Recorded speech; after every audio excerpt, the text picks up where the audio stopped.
इयं ब्रह्मवेदान्तविदो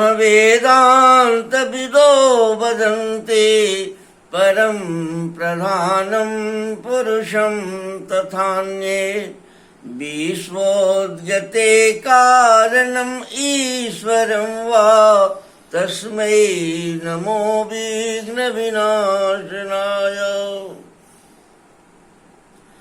हे गणपति देवता, आप विश्व के उद्भव और सृजन का कारण हैं। आप विवेक हैं, कला हैं। माता ने आपको विवेक का 36 तत्वों में विवेक के रूप में रखा है। आप सतत सतर्क सतत बुद्धिशील बुद्धिशीलता के साथ सृष्टि की रचना करते हैं। आप की कृपा के बिना सृष्टि का कोई भी अंग चेतन नहीं रह सकता। आप चेतन तत्व के साथ, बुद्धि तत्व के उसके साथ, आप जो अहंकार यानी मैंपन को के बोध के साथ, विवेक के साथ माता की सेवा करते हैं। काम, क्रोध, लोभ, मोह, मद, मत्सर के सहयोग से मन सृष्टि की रचना में विस्तार का काम करता है और तन के लिए भोजन जुटाता है और मन इत्यादि के लिए सारी कुछ व्यवस्था देता है।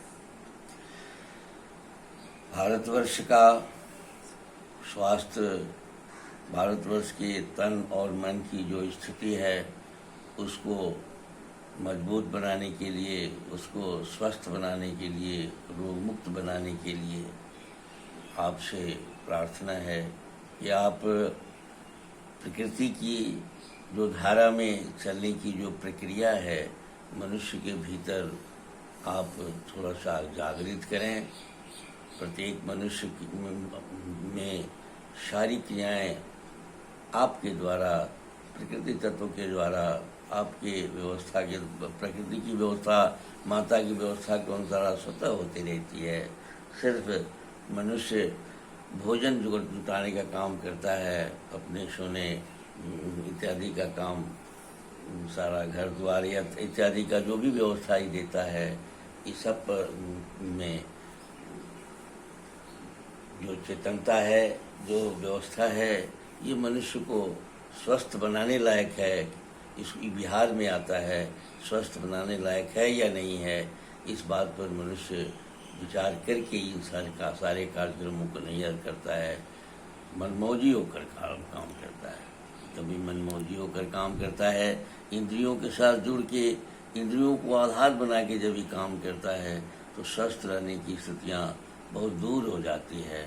जब ये चेतनता में, बुद्धि में, चित्त में या सबके को नज़र में रख के, सर्वे भवन्तु सुखिनः के नज़र में रख के जब ये कार्य करता है, सबके अनुकूल का, अपना तन के, मन के अनुकूल कार्य करता है, तो ये स्वस्थ रहता है, अन्यथा बीमार हो जाता है।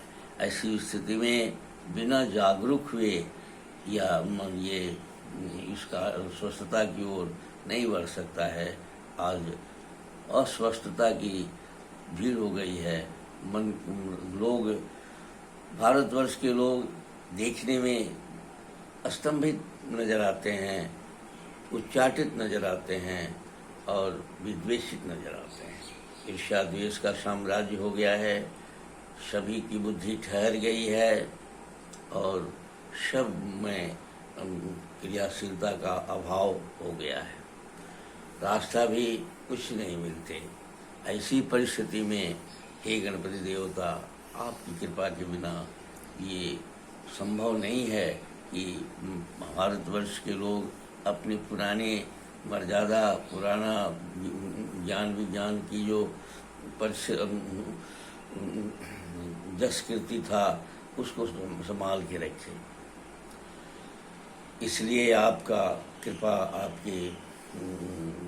आपकी कृपा की आवश्यकता हमेशा है और आप इस के लिए अधिकृत भी हैं। मैं श्याम बिहारी तिवारी आयुर्वेद और वेद का उपासक हूँ।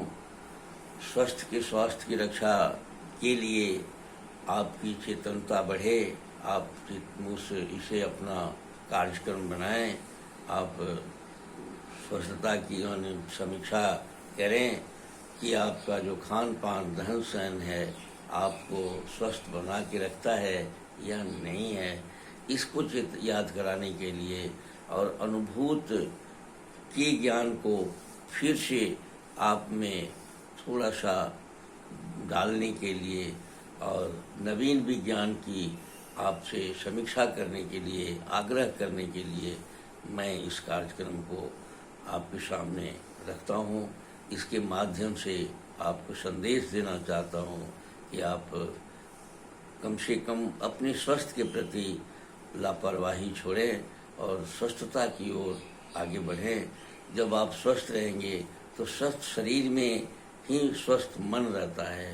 बीमार शरीर का मन भी विकृत हो जाता है, कमज़ोर हो जाता है। ऐसी स्थिति में आपका और खान पान रहन सहन में ही हमारा शरीर की सारी क्रियाकलाप या स्वस्थता छिपी हुई है। खाने पीने में जो बात पित्त कफ इत्यादि की जो पीछे हम लोगों ने चर्चा की है उस पर तो नज़र रखते हुए स्वाद पर आधारित भोजन की व्यवस्था करने की बात मैंने पीछे बताया था, उसको करते हुए हम लोग करें। हमारे चेतन शरीर में इस मन की भूमिका पर अभी हम लोग बातचीत कर रहे हैं। मन जो है वो ही प्रधान है। विश्व का मन, माता का मन जब हुआ तो अपने ऊर्जा शक्ति को संगठित करने के लिए अपनी शैली में उसने पृथ्वी जल अग्नि वायु आकाश बनाकर 36 तत्व को बना दी। 36 तत्वों के बनाने के बाद सारे तत्वों के संयोग से पेड़ पौधे बनाई। पेड़ पौधों में मनुष्य को छिपाई और पेड़ पौधों के सेवन से अपने को फिर पुरुष और स्त्री बनकर पेड़ पौधों से निकालने के लिए और उसका भोजन किया या करने का प्रेरणा दिया। सारे जगत का ऑटोमेटिक सारी क्रिया होते रहा और वो भोजन से मैंने ओभम और बीज बन के और गर्भाधान की प्रक्रिया किया उसने।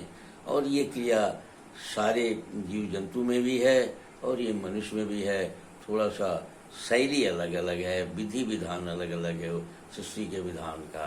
तो ऐसी स्थिति में हमारी जो माता का मन जो है या इस सृष्टि का निर्माण एक ब्रह्मांड के रूप में अपने को फैला जाए और सिमट कर फिर परिष्कृत व्यवस्था बनाई जाए तो सृष्टि के परिष्कार के लिए कालबद्ध वो सृष्टि की जीव की रचना की और जीव से को पूरे पृथ्वी जल अग्नि वायु आकाश को जीव में प्रवेश कराते हुए एक सूक्ष्म दुनिया की ओर, सूक्ष्म शरीर की ओर, सूक्ष्म ब्रह्मांड की ओर आगे अग्रसर हो रही है। बीता हुए कल को वह कभी लौटाती नहीं है, यानी हमारा बीता हुआ कल कभी लौटता नहीं है। ब्रह्मांड की भी बीता हुआ कल नहीं लौटता है, क्योंकि इतिहास देखने से पता चलता है कि इस ब्रह्मांड का शकल सूरत जब बिगिनिंग में था, शुरुआती ब्रह्मांड और आज के ब्रह्मांड में बहुत फर्क है। बीता हुआ ब्रह्मांड मैंने अब नहीं है। अभी भी बहुत सारे ब्रह्मांड में बहुत सारे कार्य यानी पहले जैसा चल रहे हैं, लेकिन पृथ्वी के बनने की जो कहानी है उसके अनुसार ये अस्तित्व तय है, ये सिद्ध है कि हम बीते हुए कल को नकार कर चलते हैं। बीत गया तो फिर लौट के नहीं आता है, आने वाला का कुछ अता पता नहीं है। भोजन के इंतजाम के अतिरिक्त हमारा सारा क्रिया हमारे कर्मों के अनुकूल होता है और वो प्रकृति उसको संभालती है। हमें नहीं समझ में आता है कि इतनी बड़ी व्यवस्था वो कैसे संभाल रही है, लेकिन होने की क्रिया जब हमारे सामने घटती है, जब हम बीत जाता है कल हमारा, आने वाले कल की ओर हम जब आगे बढ़ते हैं, वर्तमान की जब समीक्षा करते हैं, तो ऐसा लगता है कि सारा पूर्व निर्धारित शैली से हमारी सारी क्रियाकलाप चल रहा है। इसलिए हमारे यहाँ एक मर्यादित बातें, ऋचाएँ भी और महात्माओं ने भी कहा कि होना अनिश्चित है, होना निश्चित है और करना अनिश्चित है।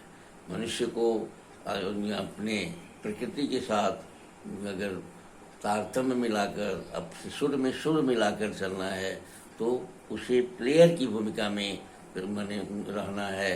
इस गीता का संदेश है कि मनुष्य को हमेशा अपने बीते हुए के बोझ को छोड़ते जाना है, वर्तमान में जीने की आदत डालनी है, भविष्य के प्रति हमेशा संवेदनशील और उत्सुक और हमेशा कुछ परिष्कृत भविष्य की ओर, क्रिएटिव भविष्य की ओर आगे बढ़ने की प्रवृत्ति मनुष्य को बनानी चाहिए।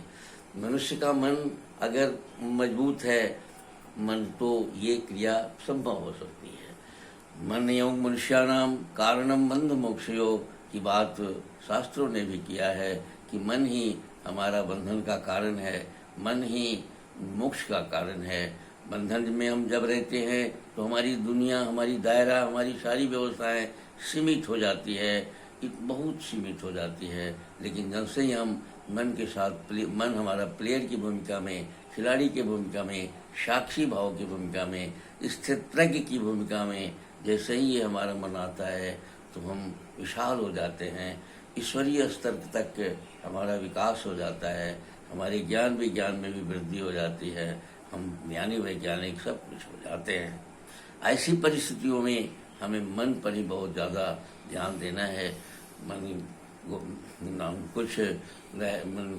मन ही हमारे जीवन का बहुत महत्वपूर्ण अंग है। मन के साथ इंद्रियां जुड़ी हुई हैं हमारे साथ। इंद्रियों में यद्यपि कि सुख है जो लोग महसूस करते हैं, लेकिन ये सुख उसकी क्षणिक है। एक सेकंड के बाद इंद्रियों के सुख से मनुष्य अलग हो जाता है और इंद्रियां अस्थायी सुख नहीं दे पाती हैं। लेकिन जब हम प्लेयर की भूमिका में, खिलाड़ी की भूमिका में, साक्षी भाव की भूमिका में हमारा मन होता है, तो इंद्रियों में जो सुख है वह भी हमारे लिए बहुत उपयोगी सुख बन जाता है।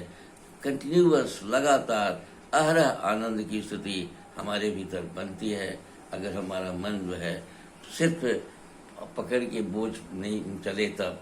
क्योंकि आज एक बहुत बड़ी बात है, सारे लोग जो हैं तनाव में रहते हैं, सारे लोग चिंतित रहते हैं, सारे लोग जो हैं बेचैन और बीमार रहते हैं। इतना चिंता रहता है कि वो बीमार पड़ जाते हैं। लेकिन अगर बारीकी से देखा जाए तो चिंता बेकार है उनका, क्योंकि जो जितनी चिंताएं हैं, भूत की चिंताएं होती है, बीत गई है उसकी चिंताएं होती है, और बीती हुई बातें, बीती हुई घटना, बीती हुई क्रियाकलाप लौट के नहीं आता है।